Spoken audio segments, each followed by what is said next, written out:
Hi guys, welcome to Visho info. Jackfruit payasam எப்படி செய்கிறதுன்னு பார்க்கலாங்க. வீடியோக்குள்ளே போகிறதுக்கு முன்னாடி நீங்கள் இன்னும் நம்ம சேனலில் சப்ஸ்கிரைப் பண்ணுறேன்னா சப்ஸ்கிரைப் பண்ணுங்கள். அப்படியே பக்கத்தில் இருக்கிற பெல் ஐக்கானை கிளிக் பண்ணுங்கள். அப்போ தான் நான் போஸ்ட் பண்ணுற வீடியோ எல்லாத்தையும் நீங்கள் உடனே பார்க்கலாம். வீடியோக்குள்ளே போகலாங்க. ஜாக் ஃப்ரூட் பாயாசம் செய்ய தேவையானதெல்லாம் பார்க்கலாங்க.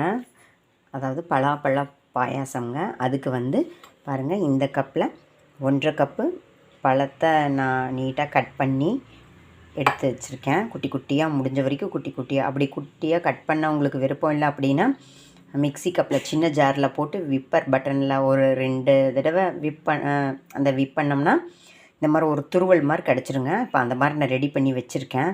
ஃபஸ்ட்டு பாதி கட் பண்ணேன். அதுக்கப்புறம் நாம் விப்பர் பட்டனில் போட்டு பார்க்கலாம் அப்படின்னு போட்டால் அதே சூப்பராக வந்திருக்குங்க.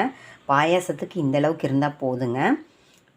அடுத்தது கடலைப்பருப்பில் தாங்க செய்ய போகிறோம். பாருங்கள், கடலைப்பருப்பு ஊற வச்சு வச்சுருக்கேன். இதே கப்பில் 1.5 கப்பு பழத்தை கட் பண்ணி வச்சுருக்கேன். அதுக்கப்புறம் 1.5 கப்பு கடலைப்பருப்பு ஊற வச்சுருக்கேன்.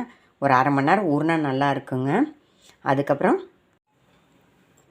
பழம் அளந்த கப்பில் அதே பருப்பு எல்லாம் அளந்த ஒரே கப்லேயே தாங்க நம்ம எல்லாம் செய்யணும். 2 கப்பு வெல்லம் எடுத்து வச்சுருக்கேங்க. பாகுப்பதமெல்லாம் பார்க்க வேண்டியது இல்லைங்க. கரைச்சி எடுத்து வச்சுட்டா ஓகேங்க. இதில் கல் இருக்காதா அப்படின்னா பாயாசம் கொதிக்கும் போது கூட நம்ம டைரெக்டாக சேர்த்திக்கலாங்க. கல் இருக்கும் அப்படின்னு நமக்கு தோணுச்சுன்னா நம்ம கரைச்சி ஃபில்ட்ரு பண்ணி பாயாசத்தில் ஊற்றிக்கலாங்க. அதுக்கப்புறம் நம்மளோட பாயாசம் திக்காக வர்றதுக்கு, அது மட்டும் இல்லாமல் டேஸ்ட்டாக இருக்கிறதுக்காக இப்போ ஒரு அரை கப்பு தேங்காய், 1.5 டேபிள் ஸ்பூன் முந்திரி பருப்பு, 1/2 டீஸ்பூன் ஏலக்காய் தூள் எடுத்து வச்சுருக்கேங்க. இது எல்லாம் தண்ணி ஊற்றி நல்லா பேஸ்ட்டாக அரைச்சி எடுத்துக்கணுங்க. இதெல்லாம் பருப்பு வேக வச்சு எடுத்துக்கணுங்க. இதெல்லாம் முடிஞ்சதுக்கப்புறம் பார்க்கலாங்க. பாருங்கள், தேங்காய், ஏலக்காய் தூள் இதெல்லாம் அரைக்கணும்னு சொன்னோம் பார்த்தீங்களா, அதெல்லாம் அரைச்சி வச்சுருக்கேன். முந்திரி பருப்பு, தேங்காய், ஏலக்காய் தூள் தண்ணி ஊற்றி நல்லா நைஸாக பாருங்கள் எந்த அளவுக்கு பாலோடு இருக்குது. இந்த பாயாசத்துக்கு பால் தனியாக ஊற்ற வேண்டியது இல்லைங்க. பாயாசம்னாலே மேக்ஸிமம் பால் ஊற்றுவோம். ஆனால் இதுக்கு பால் ஊற்ற வேண்டிய அவசியம் இல்லைங்க. இந்த தேங்காய் பாலோட டேஸ்ட்லேயே இந்த ஜாக் ஃப்ரூட் பாயாசம் சூப்பராக செமையாக இருக்குங்க. வெல்லத்தில் கல் இருக்கிறதுனால நான் தண்ணி ஊற்றி கரைச்சி வச்சுருக்கேங்க. பாகெல்லாம் எடுக்கலைங்க, கரைச்சி ஃபில்ட்ரு பண்ணி வச்சுருக்கேங்க. ஒரு பேனை ஹீட் பண்ணி வச்சுருக்கேங்க. இதில் 1 டேபிள் ஸ்பூன் கீ விட்டுக்கலாங்க. கம்மியாக எடுத்ததுனால இன்னும் கொஞ்சம் சேர்த்துக்கிறேங்க. பாருங்கள், ஒரு டேபிள் ஸ்பூன் கீ விட்டாச்சு. இது நல்லா மெல்ட் ஆன உடனே நம்ம கட் பண்ணி வச்சுருக்கிற, அதாவது துருவி எடுத்து வச்சுருக்கிற ஜாக் ஃப்ரூட்டை போட்டு நல்லா வதக்கி எடுத்துக்கலாங்க. பாருங்கள், ஜாக் ஃப்ரூட்டை சேர்த்திக்கலாங்க. பாருங்கள், நெய்யில் நம்மளோட ஜாக் ஃப்ரூட்டை நல்லா வதக்கிக்கலாங்க. நெய்யோட வாசம், ஜாக் ஃப்ரூட்டோட வாசம் வதக்க சூப்பராக இருக்குங்க. நீங்கள் வதக்கும் போதே உங்களுக்கு அதோடய ஃப்ளேவர் தெரியுங்க. ஜாக் ஃப்ரூட் எதுவுமே செய்கிறோமோ செய்யலையோ, அது நம்ம வீட்டுக்கு வாங்கிட்டு வந்துட்டாலே வீடே மணக்கும். இப்போ நம்ம நெய்யோடு சேர்த்து வதக்கும் போது இன்னும் சூப்பராக இருக்குங்க. நல்லா ஒரு நிமிஷம் வதக்கிக்கலாங்க. ரொம்ப நேரம் ஆகாதுங்க, ஏன்னா இது பழந்தானே, ரொம்ப நேரம் ஆகாது. இன்னும் ஒரு 2 மினிட்ஸ் வதக்கி எடுத்துக்கலாங்க. நெய்யில் வதக்கியாச்சுங்க ஓரளவுக்கு. இப்போ ஒரு 1/4 கப்பு தண்ணியில் இந்த பழத்தை அப்படியே வேக வச்சுக்கலாங்க. ஏன்னா வெல்லமெல்லாம் சேர்த்து நம்ம கொதிக்க வைக்கும்போது அது ஒரு மாதிரி ரஃப்பாக விரைச்சிட்டு முழிச்சிட்டு நிற்கும்னு சொல்லுவாங்க பார்த்தீங்களா. அதனால் நெய்யில் ஒரு 2 மினிட்ஸ் வதக்கினதுக்கப்புறம் இப்போ நம்ம எடுத்து வச்சுருக்கிற ஜாக் ஃப்ரூட்டுக்கு ஒரு 1/4 கப்பு தண்ணி போதுங்க. இது தண்ணியோடு சேர்த்து நல்லா வேகட்டுங்க. ரொம்ப நேரம் ஆகாதுங்க. இன்னும் ஒரு 2-3 மினிட்ஸில் இது நல்லா வெந்துடுங்க. பாருங்கள், ஜாக் ஃப்ரூட்டு தண்ணியோட நெய்யோட நல்லா சேர்த்து நல்லா வெந்துருச்சுங்க. இப்போ நம்ம அரைச்சி வச்சுருக்கிற தேங்காய் பேஸ்ட்டை இதில் சேர்த்திக்கலாங்க.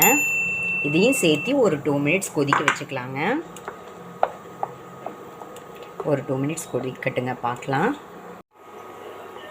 தேங்காய் பேஸ்ட்டு கூட சேர்த்து கொதிக்க வச்சு 2 மினிட்ஸ் ஆயிடுச்சுங்க நம்ம ஜாக் ஃப்ரூட்டோட. இப்போ நம்ம கரைச்சி வச்சுருக்கிற வெள்ளை தண்ணியை சேர்த்துக்கலாங்க. இந்த அளவுக்கு தண்ணி இருக்கலாங்க. ஏன்னா பாயாசம்னாலே நம்ம தண்ணியாக தான், ஓரளவுக்கு தண்ணியாக தான் நம்ம சாப்பிடுவோம். அதனால் இப்போ இதை நல்லா வெள்ளை தண்ணியை மிக்ஸ் பண்ணி ரெடி பண்ணிக்கலாங்க. இது ஒரு 2 மினிட்ஸ் நல்லா கொதிச்சதுக்கப்புறம் நம்ம வேக வச்சு கடலைப்பருப்பை இதில் சேர்த்திக்கலாங்க. சேர்த்து கொதிக்க வச்சு இறக்குனா அதோடு சேர்த்து ஒரு 5 மினிட்ஸ் கடலைப்பருப்போடு சேர்த்து ஒரு 5 மினிட்ஸ் கொதிக்க வச்சு இறக்குனா நம்மளோட எம்மியான ஜாக் ஃப்ரூட் பாயாசம் ரெடி ஆகிடுங்க. இப்போ இது ஒரு 2 மினிட்ஸ் கொதிக்கட்டுங்க, பார்க்கலாம். ஜாக் ஃப்ரூட் பாயாசம் நம்ம நெய்யில் வதக்கிட்டு தண்ணியில் ஒரு 1/4 டம்ளர் தண்ணியில் வந்து வேக வச்சோம். அதுக்கப்புறம் தேங்காய் பேஸ்ட்டு, அதாவது அந்த தேங்காய் பாலில் வேக வச்சோம். அதுக்கப்புறம் வெள்ளை தண்ணியில் சேர்த்து இப்போ வேக வச்சு ரெடியாக இருக்குங்க. இப்போது கடலைப்பருப்பு வேக வச்சது ரெடியாக இருக்குங்க. அதை வந்து இதில் நம்ம சேர்த்துக்கலாங்க. பாருங்கள், நம்ம வேக வச்ச கடலைப்பருப்பை தண்ணியோடவே சேர்த்துக்கலாங்க. தண்ணி எவ்வளோ போட்டு வேக வச்ச அப்படின்னா 1.5 கப்பு பருப்புக்கு 1.25 கப்பு தண்ணி ஊற்றி வேக வச்சேங்க. அந்த தண்ணி லைட்டாக இருந்ததுங்க, அதையும் சேர்த்திட்டேங்க. எப்படியும் நம்மளோட பாயாசத்துக்கு இந்த அளவு தண்ணியாக இருக்கிற மாதிரி தான் இருக்கும். இப்போ பருப்பு சேர்த்து கொதிக்க உங்களுக்கு நல்லா திக்னஸ் ஆகிடுங்க. இது ஒரு 5 மினிட்ஸ் கொதிக்கட்டுங்க. ஏன்னா நம்ம பருப்பில் வந்து அந்த வெல்லம் அந்த ஸ்வீட் இறங்கணும். அதுக்கப்புறம் அந்த தேங்காய் பால் எல்லாம் ஒரு சேர வேகணுங்க. ஒரு 5 மினிட்ஸ் கழித்து பார்க்கலாங்க. நம்மளோட ஜாக் ஃப்ரூட் பாயாசம் சூப்பராக ரெடி ஆகிடுங்க. ஜாக் ஃப்ரூட் பாயாசத்தில் நம்ம சேர்த்த இனிப்பு போதுமான்னு செக் பண்ணிக்கோங்க. பத்தலைன்னா ஜாஸ்தி பண்ணிக்கோங்க. ஒரு சிட்டிக்கு உப்பு சேர்க்குறேங்க. அப்போ தான் நம்மளோட ஸ்வீட் வந்து நல்லா என்ஹான்ஸ் பண்ணி கொடுக்குங்க. சரி, இப்போ ரெடி ஆகிடுச்சுங்க. ஒரு கொதித்த உடனே ஒரு பவுலுக்கு மாற்றிட்டு காமிக்கிறேங்க. இதில் முந்திரி, பாதாம், பிஸ்தா இந்த மாதிரி எந்த பாயாசம் செஞ்சாலும் நெய்யில் வறுத்து போடுவோம் பார்த்தீங்களா? அந்த மாதிரி உங்களுக்கு பிடிக்கும்னா நீங்கள் அது பாரம்பரியத்தில் சேர்க்கறதில்ல. உங்களுக்கு பிடிக்கும்னா நெய் எப்பவும் போல் சூடுபடுத்திட்டு தேங்காய் கூட குட்டி குட்டி பீஸாக கட் பண்ணி சேர்த்துக்கலாம். நெய்யில் தேங்காய் வதக்கி சேர்த்தா நல்லா தாங்க இருக்கும். அதுக்கப்புறம் முந்திரி பருப்பு, திராட்சை, பாதாம், பிஸ்தா உங்களுக்கு பிடிக்குன்னா நீங்கள் நெய்யில் வதக்கி சேர்த்துக்கலாங்க. பாரம்பரிய இதில் சேர்க்கறது இல்லைங்க, அதனால் நான் அதை சேர்க்கலைங்க. உங்களுக்கு பிடிக்குன்னா தாராளமாக வதக்கி சேர்த்துக்கலாங்க. பாருங்கள், சூப்பராக செம்மையாக நம்மளோட ஜாக் ஃப்ரூட் பாயாசம் எம்மையாக ரெடி ஆகிடுச்சுங்க. இதுக்கு நெய்யெல்லாம் ஜாஸ்தியாக தேவைப்படாதுங்க. ஏன்னா நம்ம அந்த ஜாக் ஃப்ரூட்டை போட்டு வதக்கணும் பார்த்தீங்களா, அப்போ மட்டும்தான் ஒரு டீஸ்பூன் இல்லாட்டி 1 டேபிள் ஸ்பூன், அதுக்கு மேலே தேவைப்படாதுங்க. அதே மாதிரி இதுக்கு பாலெல்லாம் ஊற்றி செய்ய வேண்டிய அவசியமே இல்லைங்க. தேங்காவை அரைக்கும் போது தேங்காய் பால் இருக்கும் பார்த்தீங்களா, அதுலேயே முழுக்க செஞ்சுக்கலாங்க. அதே செம்ம டேஸ்ட்டாக இருக்குங்க. இது ஒரு ட்ரெடிஷ்னல் டிஷ்ஷுங்க. இது பாரம்பரியமாக இப்படி தாங்க செய்வாங்க. அதுக்கப்புறம் இதுக்கு வெல்லம் தாங்க செம்ம டேஸ்ட்டாக இருக்கும். ஜாக் ஃப்ரூட்டும் வெல்லம், ஏலக்காய், அந்த தேங்காய் பாலோட செம்ம டேஸ்ட்டாக இருக்குங்க. அதனால் நீங்கள் வெல்லத்தை சேர்த்து செய்யுங்க. அது பிடிக்கலைன்னா அப்புறம் வேணால் நீங்கள் சர்க்கரையை சேர்த்திக்கோங்க. அதுக்கப்புறம் வந்து இதில் கடலைப்பருப்பு போட்டு தான் ட்ரெடிஷ்னலாக செய்வாங்க. நீங்கள் பாசிப்பருப்பு கூட போட்டு செய்யலாங்க. அதனால் ஒரு பெரிய வித்தியாசம் இல்லைங்க.